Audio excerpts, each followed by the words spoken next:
mstahiki gavana anatuanzishia mradi wetu.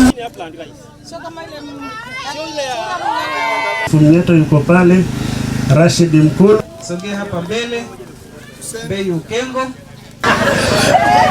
Alipigeni makofi kidogo. Wako tayari, wako na furaha riboribo.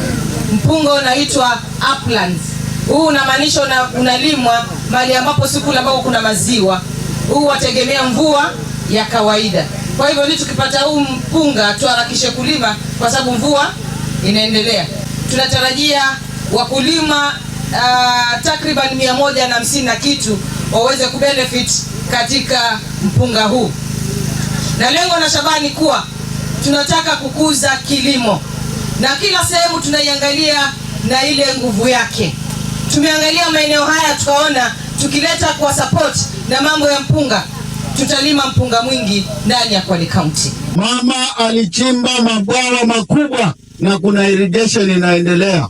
Wale wanakuza nyanya, wanakuza makabeji na hapa mnakuza mpunga.